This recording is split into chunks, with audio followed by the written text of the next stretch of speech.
यह कहानी अकीरा हिमेगामी नाम के हाई स्कूल की है, जिसे गोली लगने के बाद उसे फ्रीज करके एक जगह पर रख दिया जाता है। जब वह 200 साल बाद जागता है तो उसे पता चलता है कि दुनिया पूरी तरह से बदल चुकी है और बैटल ने उसे पूरी तरह से तबाह बर्बाद कर दिया था। साथ ही साथ अब इस दुनिया पर ओबेल नाम के एक ग्रुप का राज है और वो विलुप्त हो गई टेक्नोलॉजी पर अपना कंट्रोल करना चाहते हैं। तभी अकीरा को युगुरे नाम की एक एंड्रॉइड मिलती है जो बिल्कुल उसकी तोबासा लवर जैसे दिखती है, जिसे वह पीछे छोड़ आया था। पर जब वो पहली बार उससे मिलती है तो उसने अकीरा को तुरंत शादी करने के लिए कह दिया था, जिसकी वजह से अकीरा काफी हैरान हो जाता है। लेकिन इस सर्वनाश की बात की दुनिया में उसकी लवर तोबासा कहाँ है और उसका क्या हुआ, यह कहानी एक ऐसी रोमांचक जर्नी की है जहाँ इस नए एरा में अकीरा अपने प्यार और अपने पहचान खोजने की कोशिश करता है। एपिसोड 1 की शुरुआत में अकीरा अपनी आंख खोलकर देखता है कि मैं कहाँ आ गया, पर वो ऐसा कह पाता तभी वो गिर पड़ा और उसने कुछ भी पहन नहीं रखा था, मतलब वो एकदम नंगा है। लेकिन अकीरा अपने आप को संभालते हुए कहता है कि क्या मेरी इंजरी गायब हो गई, लेकिन रुको, क्या मैं नंगा हूँ? लेकिन मैं नंगा क्यों हूँ? साथ ही ये कौन सी जगह है? फिर वो अपने आसपास देखने के बाद सामने की तरफ चला जाता है और अकीरा अब इस नजारे को देखकर एकदम हैरान हो गया था। जिसके बाद हम उस जगह को देखते हैं जो पूरी तरह से तबाह हो चुकी थी। साथ ही साथ वहाँ पर एक लड़की अकीरा का नाम ले रही थी। अब इसे हमारे प्रोटैगोनिस्ट का नाम कैसे पता है? अगर मैंने ये बता दिया तो स्पॉइलर हो जाएगा। दूसरी तरफ अकीरा अपनी सिटी की ऐसी हालत को देखकर कह रहा था, आखिरकार ये क्या हो रहा है? लगता है इस समय मैं सपना देख रहा हूँ। और ये वो अभी कह ही रहा था तभी एक पत्थर उसके टंटोले पे जा लगा, जिससे उसे पता चल गया था कि यह कोई सपना नहीं है। तभी वो और कुछ याद करने की कोशिश करता है, पर अकीरा ऐसा नहीं कर पाता, जो देखकर वो कहा कि क्या मैंने अपनी याददाश्त खो दी और मैं वहाँ से नीचे गिरा है ना? वैसे ये किसी तरह का मेडिकल कैप्सूल लगता है। उसी वक्त वहाँ पर दो पर्सन आते के साथ अपनी ही भाषा में कुछ कह रहे थे। तभी अकीरा उनके बारे में पूछता है कि तुम कौन हो? तभी वो पर्सन अकीरा को बताने लगा था कि वहाँ पर एक अर्थक्वेक आया, जिसके कारण रूम्स कोलैप्स हो गया। हम परेशान थे, इसलिए हम यह मेक श्योर करने आए कि आप ठीक हैं। पर वो बच्ची हंसते हुए कह रही होती है, इस लड़के का तो केला बाहर आ रहा है। पर वो बंदा तुरंत उसका मुंह बंद करते हुए बोला, प्लीज मेरी बेटी को माफ कर देना, उसके पास कोई मैनर्स नहीं है। उसकी ऐसी बातों को सुनकर अकीरा उनसे कुछ भी कह पाता उससे पहले ही वो बेहोश हो गया था। अब बात करें कि ये लोग अकीरा को कैसे जानते हैं। और ये लोग अकीरा को लॉर्ड वाइजन कह के पुकारते हैं और ये किसी आदमी का नाम नहीं है। इसका मतलब है कि ये लोग पीढ़ियों से अकीरा के बारे में किसी न किसी तरह से जानते हैं, क्योंकि ये लोग किसी माइथोलॉजी पर विश्वास रखते थे। इसी वजह से उनकी कई जनरेशन अकीरा की देख रेख करने आती थी। पर अब वो जाग चुका है तो हम देखते हैं कि अब आगे क्या होने वाला है। इसके बाद यहाँ से एक करवा की तरफ आ गया था, जहाँ पर वो लोग उसे अपने विलेज की तरफ ले जा रहे होते हैं। तभी इधी सवाल करती है, क्या वाइजन ठीक हो जाएगा? अपनी बेटी के सवाल का जवाब देते हुए विलेज का चीफ विया बताता है, ऐसा लगता है कि वह इंजर्ड नहीं है। साथ ही साथ अकीरा ने अपनी आंख खोल ली थी, जिसके बारे में इधी ने अपने फादर को बता दिया था, जो सुनकर विया उसकी हालत के बारे में पूछता है। पर अकीरा उन दोनों को अच्छे से देखने के बाद बताता कि मेरी मदद करने के लिए शुक्रिया, लेकिन मुझे माफ करना, क्योंकि मुझे लगता है कि आप मुझे कोई और समझ रहे हैं और मेरा नाम अकीरा हिमेगामी है। जो सुनकर विया बोलता है, अरे लॉर्ड अकीरा, आप ये क्या कह रहे हैं? माफ करें, वैसे मैं आगे वाले विलेज का चीफ हूँ। मेरा नाम विया है और यह मेरी बेटी इधी है। उसी वक्त अकीरा सवाल करता है कि और ये वाइजन क्या है? जिस पर वो उसके सवाल का जवाब देते हुए कहता कि हमारे गांव के एंसेस्टर ने उन्हें रून्स के एक डिवाइन बीइंग के रूप में एस्टेब्लिश किया था, जो हमें हर तरह की नॉलेज बताते हैं। लॉर्ड अकीरा, आप मेरे इस दुनिया में आने से पहले ही उस रून्स में सो रहे थे। साथ ही साथ ओबेल ने हमारे विलेज को रून्स की देखरेख करने का काम सौंपा है। मैंने कभी नहीं सोचा था कि वह दिन भी आएगा जब तुम्हें होश आ जाएगा। उसकी बात को सुनकर अकीरा को यकीन नहीं हो रहा था कि मैं इतने समय से सो रहा था। जिसके बाद वो फिर से कुछ याद करने की कोशिश करता है, पर वो दोबारा से नाकाम रहा। इसलिए अकीरा वहाँ के नजारे को देखते हुए कहता है, यह जगह पूरी तरह से बर्बाद हो चुकी है। वैसे क्या वहाँ पर बैटल या कुछ और हुआ था? अरे मैं तो भूल ही गया। इसके बाद तोबासा का क्या हुआ? उसकी ऐसी हालत को देखकर इधी पूछती है, क्या तुम ठीक हो? वो बात सुनकर विया बताने लगा, हम किसी भी क्षण अपने विलेज हाकोडेट पहुंच जाएंगे। अब हाकोडेट का नाम सुनकर अकीरा काफी हैरान हो गया था, क्योंकि वो उसके बारे में जानता है। फिर वो वहाँ पर गायूर काकू टावर को देखता है, जो सब देखने के बाद अकीरा बताता कि मुझे याद है कि जब मैं मिडिल स्कूल में था, हम फैमिली के साथ छुट्टियां मनाने के लिए यहाँ पर आए थे। तभी इधी पूछती है, क्या तुम ठीक हो? वैसे इसे ज्यादा मत देखो, शायद आपको लेट जाना चाहिए। उसकी ऐसी बातों को सुनकर अकीरा ऐसा ही करता है, पर वो सोचता कि मैं सही था, यह एक सपना ही होगा। इसके बाद यहाँ से हाकोडेट की तरफ आ जाता है, जहाँ पर उसकी वाइफ हैरान होते हुए कह रही थी, तो तुम वाइजन को अपने साथ यहाँ पर ले आए? उसकी इस बात का जवाब देते हुए विया कहता है, मैं उसे वहाँ पर अकेला नहीं छोड़ सकता था। तुमको क्या लगता है मैं ऐसा कर सकता हूँ? दूसरी तरफ उसकी वाइफ अकीरा को बड़े ध्यान से देखते हुए कह रही थी, यह तो फ्रेश वाइजन है। उसी वक्त अकीरा उठ गया था, पर वो पूछ रहा था कि मैं कहाँ पर हूँ। इस पे विया बताता कि मेरे घर पर उसकी वाइफ अकीरा को आराम से उठने को कह रही थी, जो सुनकर अकीरा अपनी बॉडी की मूवमेंट करते हुए कहता है यह ठीक ठाक है, अब मैं बेहतर फील कर रहा हूँ। पर यह अजीब बात है। उसकी ऐसी बातों को सुनकर विया की वाइफ काफी खुश होते हुए बताती है हमारा हम्बल रेजिडेंस कुछ खास नहीं है, लेकिन हम निश्चित रूप से आपको घर जैसा फील कराने की पूरी कोशिश करेंगे। जिसके बाद हम रात का सीन देखते हैं जहाँ पर विया अकीरा की बातों को सुनकर कह रहा था उस समय की टेक्नोलॉजी इतनी एडवांस थी उस कॉमन एरा के दौरान जिसकी आपने अभी बात की। साथ ही साथ उसकी वाइफ कहती है यह विश्वास करना काफी मुश्किल है कि ऐसी चीजें भी अस्तित्व में थी। जिस बात का जवाब देते हुए एक बंदे का कहना है लॉर्ड अकीरा खुद इस बात का प्रूफ है कि यह सच है। उन सबकी ऐसी बातों को सुनकर अकीरा कहा कि आप लोगों के विचार से मैं कितनी देर तक सो रहा था। जिस पर विया बताता है मुझे डर है कि तुम इसे नहीं जान पाओगे और यह एक्सेप्ट करना काफी शर्मनाक होगा, लेकिन क्योंकि हम किसान हैं इसलिए हमारे पास हिस्ट्री तक पहुंचने का अधिकार नहीं है। तभी वो बंदा चीफ के कानों में कहता है सुनो यार, यह पूरी तरह से रैली को संभालने के समान ही है। साथ ही दूसरा पर्सन भी कहा वह सही कह रहा है, इसकी रिपोर्ट ना करना जोखिम भरा हो सकता है। जो सुनकर अकीरा उस रिपोर्ट के बारे में सवाल करता है जिसपे वो बंदा बस एक शब्द कहता है ओबेल। अब ये सुनकर अकीरा का कहना है क्या वह कोई पर्सन है। इस पे विया मना करते हुए कहता है कि इसका मतलब उस यूनिफाइड इंस्टीट्यूशन से है जो वर्ल्ड पर रूल करता है। दूसरी तरफ अकीरा हैरान होते हुए पूछता है जापान के बारे में क्या और उस कंट्री का क्या हुआ। जिस बात का जवाब देते हुए विया बताता कि पुराने दिनों में लैंड के एरिया को यही कहा जाता था। ओबल ने रीजनल गवर्नमेंट के नेशन फॉर्म को ब्रेक डाउन कर दिया। जो सुनकर अकीरा अपने मन में कहा तो क्या इस ओबल ऑर्गेनाइजेशन के पास पूरी कंट्री से ज्यादा पावर है। दूसरी तरफ विया अपनी बात को कंटिन्यू करते हुए बताते हैं यह ओबल एडमिनिस्ट्रेशन के कारण है कि हमने विश्व शांति हासिल कर ली है और वार का एंड कर दिया है। उसकी ऐसी बातों को सुनकर अकीरा भी इससे खुश था क्योंकि वार खत्म हो चुकी है। उसी वक्त इधी उसकी एज के बारे में पूछती है जिस बात का जवाब देते हुए अकीरा कहा कि मैं 18 साल का हूँ। रुको, अगर मैं सोने में बिताए गए समय को गिनूं तो, और वो आगे कुछ भी कह पाता। तभी एक बंदा चीफ से कहता कि चलो यार ओवल ब्यूरो को रिपोर्ट करें। असल में ओवल ऑर्गेनाइजेशन अकीरा के बारे में जानता है, इसलिए यह विलेज उसकी हर हरकत के बारे में ओवल को रिपोर्ट करता है। अगर वे ऐसा नहीं करेंगे तो ओवल के लोग उन्हें जान से मार देंगे। पर चीफ उसे समझाते हुए बताते हैं लॉर्ड अकीरा अभी अभी जागे हैं और उन्हें कुछ भी पता नहीं है। लेकिन वो बंदा उस पर चिल्लाते हुए समझाता है तुम बस यही चाहती हो कि वह तुमको पुराने दिनों के बारे में और ज्यादा बताए। अब ये सुनकर विया की बोलती बंद हो चुकी थी। साथ ही वो पर्सन उसे बताता है तुम तो हमारे गांव को खतरे में डाल रहे हो। याद करो उन लोगों का क्या हुआ जो रैली को छिपा रहे थे। वहाँ के इस आर्गुमेंट को सुनकर विया की वाइफ चिल्लाते हुए कहती है अरे यार अब आराम करो, मिस्टर अकीरा कुछ देर पहले ही जागे हैं और यह सब उनके लिए नया है, इसलिए हम उसकी देखभाल करेंगे जब तक वह चीजों को समझ नहीं लेता। और अब तक ओबल को जानने की जरूरत नहीं है। अब मैं कोई शिकायत नहीं सुनूंगी। और ऐसी ही बात इधी आते के साथ कह रही थी। जो सुनकर वो उसकी तारीफें करने लगी, यहाँ तक कि उसका बच्चा रोने लगा था। अपने बच्चे की रोने की आवाज को सुनकर वो उसे शांत करने लगती है। साथ ही साथ वो अकीरा को भी बताती है कि तुम चिंता मत करो, अभी यहीं पर रहो और आराम करो, ठीक है। जिस बात पर अकीरा एग्री करते हुए उनका शुक्रिया अदा करता है। फिर हम आधी रात का सीन देखते हैं जहाँ पर रिधि सो चुकी थी पर अकीरा अभी तक नहीं सोया है। पर वो उन पलों को याद करते हुए धीरे से कहता कि मुझे ट्रेडिशनल खाने की याद आ गई, उसका टेस्ट ठीक था। जो कहने के बाद वो सोने की कोशिश करने लगता है, लेकिन वो जितनी भी कोशिश कर ले उसे नींद नहीं आ रही थी।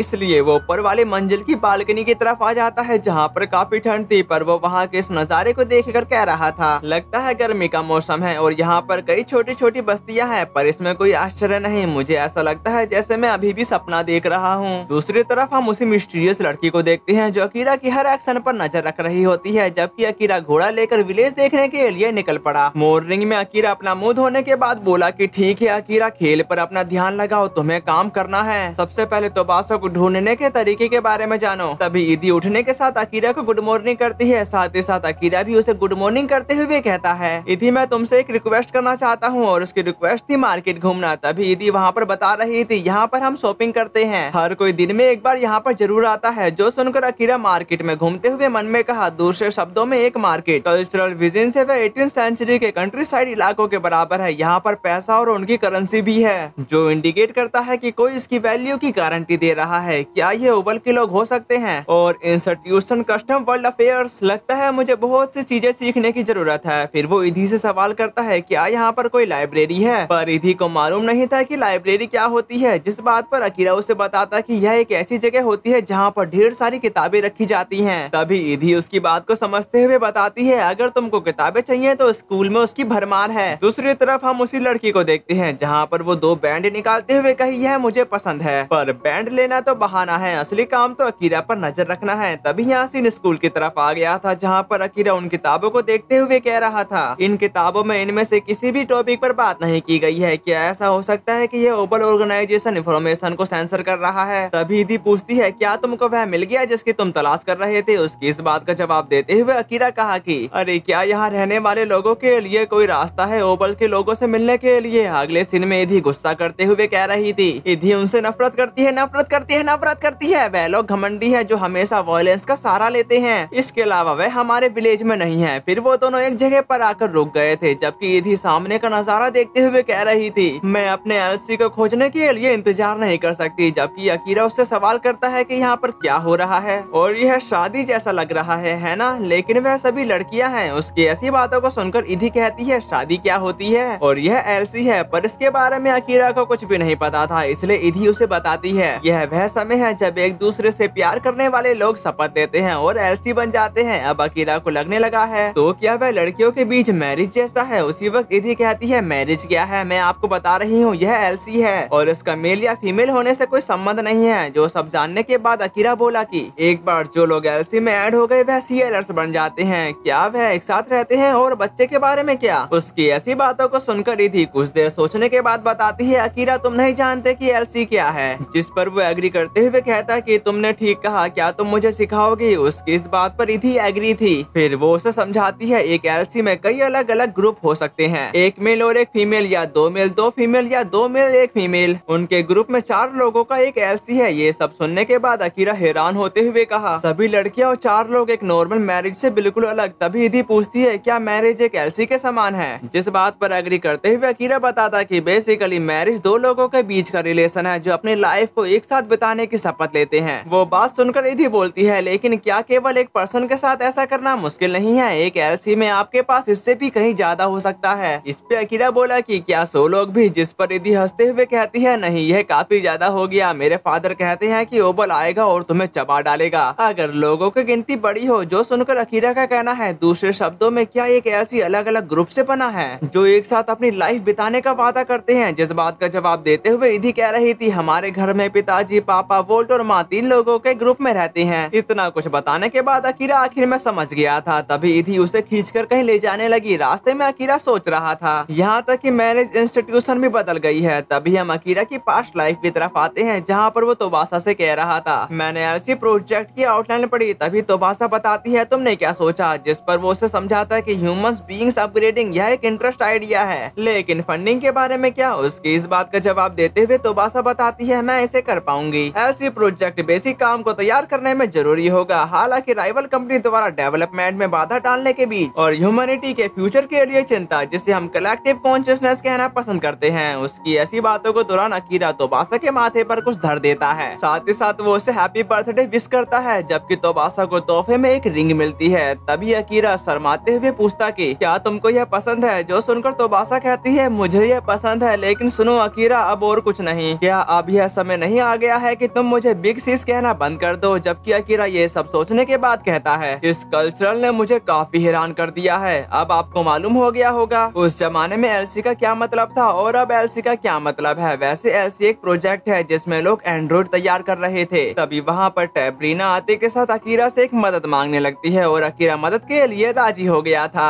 नेक्स्ट सीन में अकीरा एक ट्रैक्टर जैसी दिखने वाली मशीन को रिपेयर करते हुए कहता कि मैं प्रॉब्लम समझ गया, जबकि विया उससे पूछ रहा था क्या आप इसकी मरम्मत कर सकते हो। जिस पर एग्री करते हुए अकीरा कहा कि मुझे पता है कि इसका कारण क्या है, इसलिए मुझे लगता है कि मैं इसका पता लगा सकता हूँ। कुछ देर ऐसे लगे रहने के बाद अकीरा ने ट्रैक्टर को ठीक कर दिया था, जो देखकर वो लोग उसकी तारीफें करने लगे थे। उसी वक्त वहाँ पर कमिश्नर कैसिन आ जाता है और ये ओबल ऑर्गेनाइजेशन की हाई पोस्ट पर है। साथ ही इसको बुलाया है इस बंदे ने, क्योंकि उसको लगता है कि अकीरा की वजह से हमारा विलेज खतरे में पड़ सकता है। पर वो बंदा अकीरा की तरफ इशारा करते हुए बता देता है कि वो ये रहा। तभी टैब्रीना उससे पूछती है तुम ये कैसे कर सकते हो, जबकि कनिष अकीरा के करीब आते हुए कहा मैं समझ गया, तो तुम अकीरा या कुछ और हो। ऐसा लगता है वाइसन तुम्हारे लिए एकदम सही नाम है। तभी अकीरा सवाल करता है कि तुम कौन हो। इस पे कैनिस बताता है डिस्ट्रिक्ट H427 नॉर्थ पक्रस कैनिस का ओबल कमिश्नर जनरल हूँ, लेकिन तुम मुझे ऑलमाइटी कमिश्नर कैनिस कह सकते हो। तभी वो लोग उसे हिरासत में ले लेते हैं, पर अकीरा इसका रीजन पूछ रहा था। जिस पर कैनिस बताने लगा तुमको एंशिएंट रून से हासिल एक आर्कियोलॉजिकल आर्टिफैक्ट माना जाता है, इसलिए किसी भी सिविल लिबर्टी की उम्मीद मत रखना। अब ये सुनकर अकीरा उसका मतलब पूछता है, जिस पर कनिष्क जबरदस्ती करते हुए कहने लगा आर्टिफैक्ट कोई भी हो, इंफॉर्मेशन के फ्लो पर ओवेल का कंट्रोल सबसे बेहतर है। उसकी ऐसी हरकतों को देखकर चीफ उसे रोकने की कोशिश करते हैं, लेकिन वो उस पर ही चिल्लाते हुए कहता है कि इससे दूर रहो विया, आर्टिफैक्ट की रिपोर्ट ना करने के कारण तुम्हारे कर्तव्य राजद्रोह के रूप में योग्य माने जाएंगे। उसकी ऐसी बातों को सुनकर विया कुछ कह पाता उससे पहले ही कनिष्क उसे गोली मार देता है, जो सुनकर उसकी वाइफ काफी परेशान हो चुकी थी। जबकि कनिष्क अपने साथियों से कहता है बेटी को पकड़ो और अपने साथ ले चलो, मैं चाहता हूँ कि उसकी गवाही सबसे पहले उसकी खोज के लिए दी जाए। पर टैब्रीना काफी गुस्से के साथ उसे धमकाती है, मैं तुम्हें उसे छूने भी नहीं दूंगी। उसकी ऐसी बातों को सुनकर कनिष्क बताता है मुझे नहीं जाने दोगी, कितनी अजीब बात कही है। मैं तुमको बता दूं कि मैं बस अपने ड्यूटी का ईमानदारी से पालन कर रहा हूँ, इसमें अनएक्सपेक्टेबल क्या है। उसी बीच वो बंदा सामने की तरफ आते हुए कहता है कि तुमने विया और ईधी को हिरासत में लेने के बारे में कुछ भी नहीं कहा था। इस पे वो बताता है तुमने ठीक कहा, पर मैंने अभी अभी यह डिसीजन लिया है। उस कमीने की ऐसी बातों को सुनकर विया कह रहा था मैं रिपोर्ट करने जा रहा था जब चीजें शांत हो जाती, पर वो बंदा इलेक्ट्रिक स्टिक बाहर निकालते हुए बोला बहाने बनाना कितना शर्मनाक है। जो कहते ही उसने वो स्टिक उसकी इंजरी में घुसा दी थी, जिसकी वजह से उसकी चीखें निकलने लगती है। अब ये देखकर अकीरा परेशान हो जाता है, पर वो उसके सामने कुछ भी नहीं कर सकता। लेकिन वो कमीना दांत फाड़ फाड़ कर हंस रहा था। जिसके बाद वो लोग निकल पड़े अपनी ऑर्गेनाइजेशन की ओर। एक डब्बे के अंदर विया की हालत धीरे धीरे खराब हो रही थी। साथ ही साथ ईधी अपने फादर की ऐसी हालत को देखकर रोने लगी, जो देखकर अकीरा उनसे माफी मांगते हुए कहता है यह सब मेरी गलती है। उसकी इस बात पर विया कहा तुम चिंता मत करो। ये कहते ही उसे सांस लेने में दिक्कत होने लगी। उसी वक्त ट्रेन आधे रास्ते पे आकर रुक जाती है। बाहर की तरफ कनिष्क अपने सोल्जर से कह रहा था आर्टिफैक्ट को छोड़कर बाकी सभी को उतार दो, मैं उनका खात्मा कर दूंगा। फिर मैं चाहता हूँ कि तुम तीनों हाको डेट लौट जाओ और वहाँ के सारे सोल्जर को मार डालो। उसकी ऐसी बातों को सुनकर सोल्जर पूरी तरह से एग्री था। तभी ईधी और विया को ट्रेन से बाहर निकालकर एक जगह पर लाकर पटक दिया जाता है। इसके बाद कनिष्क बताता कि मैंने डिसीजन लिया है, जो भी इस आर्टिफैक्ट के बारे में जानता है उसे मार दिया जाएगा। उसकी ऐसी बातों को सुनकर अकीरा घबराते हुए कहता कि अरे इसका क्या मतलब है और तुम एक मॉन्स्टर हो। उसकी इस बात का जवाब देते हुए कनिष्क का कहना है मैं तो एक इंसान हूँ, है ना। तो प्लान यह है तुम अपने एंशिएंट नॉलेज का इस्तेमाल सही काम करने के लिए करने जा रहे हो। जो कहते ही उसने अपनी गन उनकी तरफ पॉइंट कर दी। उसकी ऐसी हरकतों को देखकर अकीरा को उस पर काफी ज्यादा गुस्सा आ रहा था। उसी वक्त वो लड़की आते के साथ अकीरा के डिब्बे को पूरी तरह से डिस्ट्रॉय कर देती है। जिसके बाद युगिरे काफी तेजी से कनिष्क के पास जाकर उसकी बैंड बजा देती है। उसकी ऐसी खतरनाक पावर को देखकर वहाँ के सारे काफी हैरान हो गए थे। दूसरी तरफ कनिष्क बुरी हालत में कहता है आखिरकार तुम हो कौन, क्या तुम्हें पता है कि मेरे रास्ते में आना कितनी बड़ी नासमझी होगी। जबकि अकीरा उससे कह रहा था